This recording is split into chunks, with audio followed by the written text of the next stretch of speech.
Yung mga sikat, meron tayong pupuntahan na nakita ko kanina umaga nung papunta tayo ng palengke. Meron tayong nadaanan na nakatigil sa tabindahan sa gutter. Meron silang kariton doon. At nung nadaanan ko kanina, yung lalaki, ang tinanong ko kung doon sila nagluluto dahil nakita ko mukhang may pinaglulutuan sila. Mukhang doon sila nagluluto at sabi ko kung pwede, mamaya babalikan ko sila dahil nung dumaan ako wala akong dala dahil meron akong pupuntahan, importante. Sabi ko babalikan ko sila, bibigyan ko sila ng kaunting tulong ba. Ngayon na meron akong dadalhin sa kanila na bigas, noodles, saka lata. Mga sikat, samahan nyo ako na puntahan yung pamilya nila.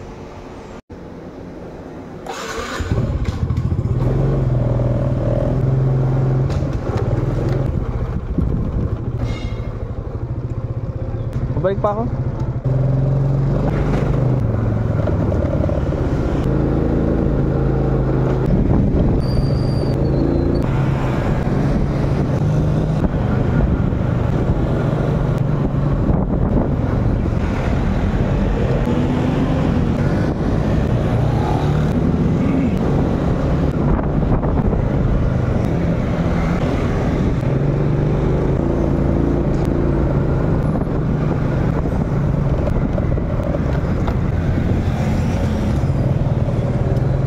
Yeah. Ano kanina, yung sabi sa'yo, nadadaan. Pagawa po kasi ako ng bike eh. Ha? Pagawa po ako ng bike. Bakit? Sira? Mag-organize po. Pag hindi ko po inayos, wala pang hanap buhay. Diyan kayo nakatira?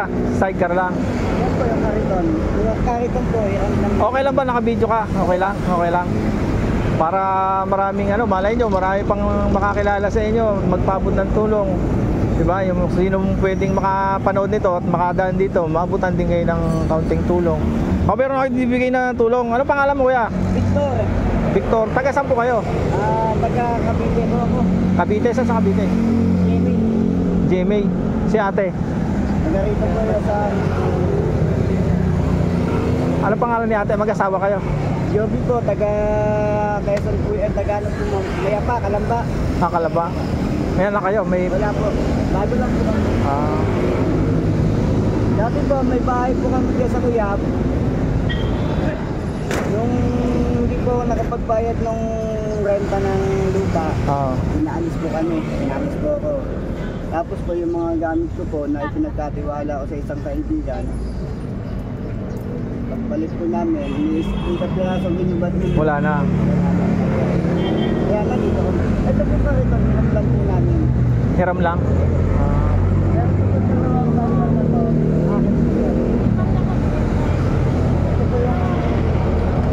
Ito po kasi dati. Yan, ginagawa ko to para may panganap buhay kaming dalawa. Ano nga nabuhay nyo? Yan, mga ngalakal. Nangangalakal kayo? Tuwing anong oras kayo nangangalakal? Sa gabi po, minsan umaga, maghapon. Pero buti at least nagsisikap kayo na kumita na sa marangal na paraan, no? Mahirap naman yung nasa kalsada ka na nga, hindi pa marangal ang trabaho. Dahil saka buti yun, hindi kayo nangihingi. Kasi although mayroon talaga nangihingi na wala nang kakayanan na kumita. Pero kung kaya pa naman natin kumita ng pera sa malinis na paraan, di ba? Trabaho tayo. Ako po ayan, pag hindi po kami nangalakaw sa gabi, sa umaga po ako namanaka ng alas 12. Minsan naabot na alas 3. Meron na kaming pangkain, pambiling bigas, pambiling ulam. Ganda yun. Pansin ko kay kanina may dumaan ako, sabi ko doon sila nakatira. Kasi dito kayo nagluluto no? Opo. Matagal na po kami dito, siguro mga 3 buwan na po, 4 na buwan na kami, pinayagan na po kami ng maya. Dahil naman den naman yung sidewalk. Den naman yun. Basta lang po laging mali. Okay lang yun kuya, at least nagtatrabaho ka, kumikita ka ng pera sa... Nagsisikap ba na kumita ng pera sa maayos na paraan? Pag hindi tayo sumikap na yun, wala. Mabuti natin. Tama yun. Kumbaga nagsisumikap pa rin na kumita sa abot na makakaya natin. Yan, nakikita na kami ng 200 dyan. Pambiling bigas. Okay na yun. Ano yun, ano inayos mo? Sidecar? Ito po, tuloy lang na nakabit. Eh, naputol lang kanina, ay yung manibela, ginawa ko na po ng kahoy. Eh, alam ko, hindi tumagal, naputol na. Kaya po ito po na, kasi ito po ng halagang 100. Ay, Inayos ko lang. 100 pesos mo lang nabili. Opo, Tapos napakinabangan mo, ayos ah. Ayos yun. Tama, gano'n naman talaga dapat. Oh. Eh paano yung pag naulan kayo? Pag naulan, saan kayo napunta? Hanap kami ko saan pwedeng may sis. Hirap talaga eh. Buti wala pa kayong anak ni ate. Wala. Ano pangalan ni ate? Joby po. Joby, ikaw si ano? Victor. Victor. Eric po, pangalan ko. Ano, meron akong bibigay sa inyo kuya. Pagpasensyaan nyo na to ah. May bigas yan. May bigas, may noodles sa kadilata. Pagpasensyaan mo na yan. Kahit pa paano makatulong sa pangpatawid ba? Pangtawid sa isang araw kung kailangan, kung kaya. Maraming po Oo. Bale, sa usunod, pag madadaanan ko kayo, di mabigyan ko pa rin kayo. Sige, basta okay na yun. Saludo ako sa'yo dahil kumbaga nagsisikap ka na kumita ng pera sa simpleng bagay, sa hanggat makakaya mo. Eh, hanggat kaya natin kumilos, kumita. Hanggat kaya pa. Oo, tama yun. Sikap lang. Magagsaga lang yan. Oo, tama yun. Kasi di natin alam, malay nyo, merong mag-offer sa'yo ng trabaho. Ano ba yung dati mong trabaho kaya? Government. Ha? Sa government ka lang dati? Anong trabaho mo sa government? Nasa department ako ng legal department. Saan anong lugar? Sa GMA, Cavite? MMDA, Metropolitan Manila Development. Saan yun? Saan ka nakabase dati? Sa main office po. Sa Quezon City? Dito po sa Makati, Guadalupe. Makati ba ang main office? Sa panahon po ni Gloria, ako yung napasok dyan. Kaya lang po, nung lahat po na-appoint ni Gloria, inalis ni Duterte, nung kapanahon na nasaan ako. Unang taon pa lang ni Duterte, inalis kami lahat na magiging ng empleyado. Ganun. Mahigit po kami sa libong tinanggal. Sa legal department ka ng Legal department po ako. Traffic violation po hawak kami. Di bale, malay mo may dumating pa rin na huwag kayong mawala ng pag-asa na malay may dumating pa rin na opportunity na magkaroon kayo ng trabaho. Ano yung nabubuhay? Tuloy lang. Malay nyo, may sa pagbablog sa video natin, may makapanood na biglang may available na trabaho na pwede kang may pasok. Ay, ano po, alarang po ako, pwede po ako mag-labor. Labor. Tama yun. Kung ano yung pwedeng kaya pa natin gawin natin. Tama yun. Kaya tama yun. Sikap pa rin tayo na kumita sa sarili natin. Kaya po kami, dahil na po kami sa kalsada, pinipilit po natin mabuhay ng ayos, kumakain kami sa amin. Tama yun. Saludo ko doon. Kami nga po dito, sa kalsada na po kami, nabubudot po kasi. Grabe, no? Mga taong hindi lumalaban ng bahay na. Ganun talaga. Hindi hanggat tayo na sa mundong ito, talagang hindi parehas eh. Pero sa biyaya ng Panginoon, tuloy lang. Laban lang. Tuloy, sikap lang. Basta parehas yung ginagawa natin, tama, di ba? Basta hindi tayo nangagrabyado ng iba, okay na yun. Ganun talaga eh. Siyempre, hindi naman tayo pwedeng laging asa na lang sa gobyerno natin. Dapat meron tayong gagawin para mabuhay tayo sa sarili natin. Hindi naman lahat ng problema mo sasaluhin ng gobyerno. Tama. Kailangan magsinikap ka rin. Tama yun. Pero kailangan sumunod tayo sa gobyerno para walang gulo ba? Tama. Doon tayo sa tama. Ng batas. Tama. Kahit isang taas mo kang lumakad dyan. Tama yun. Nagagalaw sa'yo. Tama yun. Okay yun kuya, para tuloy-tuloy. Paano lutuan nyo? Meron kami sa kahoy lang po kami nagkakain. Sa kahoy lang? Kahoy lang po yan, mamaya po magsasalag na namin yan. Paano ang hirap pag naulan tapos magluluto kayo? Habang walang ulan. Sasamantala nyo. May kahoy naman kami. Namumulot kami ng kahoy na panggato. Buti wala pa kayong anak ni ate, Joby. Mahirap.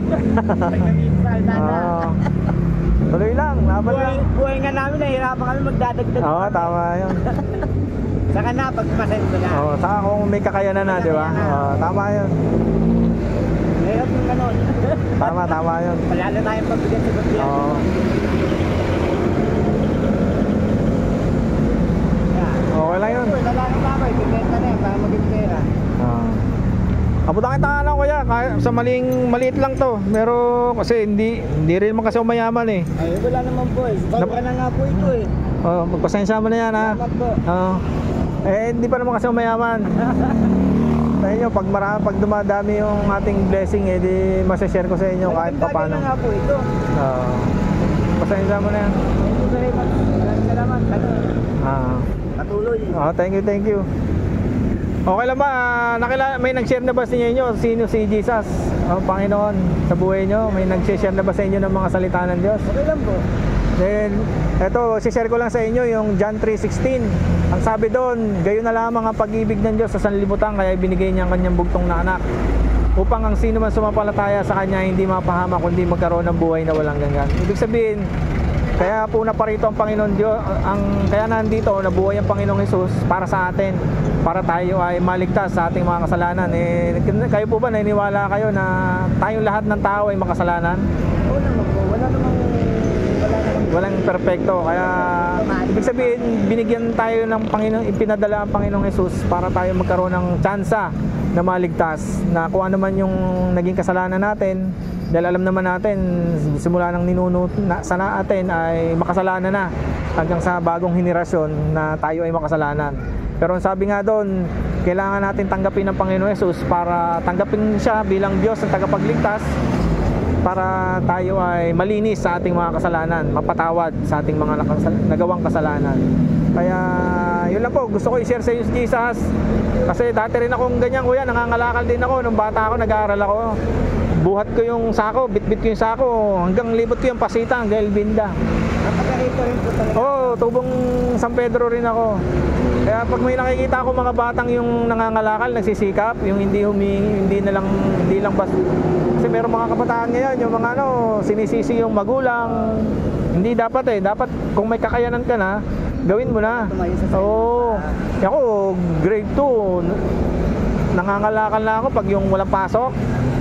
Bit-bit ko yung sako, gala ko na yung pasita, Elvinda, nangangalakal ako para kumita. Ayun, hanggang sa napag-aral ko sarili ko. Ayun. Talaga dapat pagkatapos ng pagpuping ka ng magulang mo, matuto ka ng Oo, tuloy lang. Kaya, yan kuya, may bukod sa bagay na yan gusto ko talaga may share sa inyo si Jesus. Na naparito siya para sa ating mga makasalanan. Pero sabi nga, dapat tayo ay matutong magsisi para tayo ay malinis. Patubos tayo sa kasalanan na gawa ng hindi man natin, pero ng mga ninuno natin o nasa limutan. Kaya kailangan tanggapin natin si Jesus. Okay lang ba sa inyo? Pray tayo ng konti. Saglit lang na saglit. Sige. Sunod lang kayo sa panalangin, no?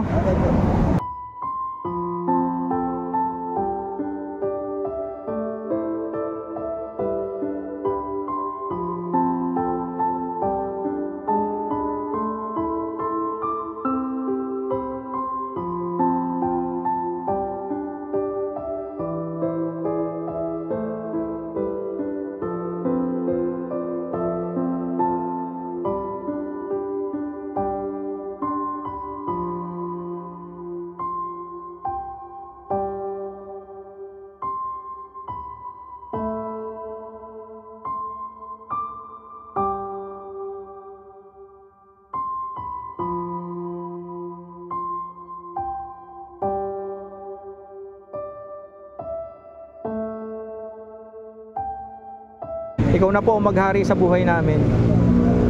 Salamat po sa kapatawaran. Sa pangalan ni Jesus. Amen. Okay, kuya, salamat. Sa simpleng panalangin na-share ko sa inyo. Bagamat nakakapag-abot ng tulong pero napakalaga si Jesus yung ma-receive natin, no? Na anuman yung pinagdaraanan natin sa buhay natin, na huwag tayong mawawalan ng pag-asa. Na tuloy lang hanggat nabubuhay, di ba? Yung iba nga maraming pera, maraming kayamanan, pero hindi tumatagal ang buhay, di ba? Kaya blessing pa rin na tayo ay nabubuhay pa rin, di ba? Sabihin kahit ganyan man yung kalagayan natin, talagang nandun pa rin yung biyaya ng Panginoon eh, no? Nandun, tingnan nyo, wala kayong sariling bahay, walang sapat na o magandang maayos na tulugan, higaan. Pero malalakas pa rin tayo, no? Compare mo naman, hindi naman natin inaano na wag tayong maging mayaman. Ibig sabihin, kumpara mo doon sa ibang mayaman. Pero alam mo yun, may mga sakitin, may karamdaman. Pero tayong walang sapat na kaperahan, yaman. Pero malakas tayo. Isang blessing na rin yun, kuya, no? Isang kayamanan na rin yun na meron tayong malusog na pangangatawan. Kaya tuloy lang. Okay? Salamat. Thank you. God bless sa inyo. Sa susunod, dadaan ulit ako. Kaya pag meron, huwag ka mag-alala. Oh. Sige po. Ingat kayo dyan lagi. Pagpalaki kayo. Oh, thank you. Ingat din kayo lagi dyan.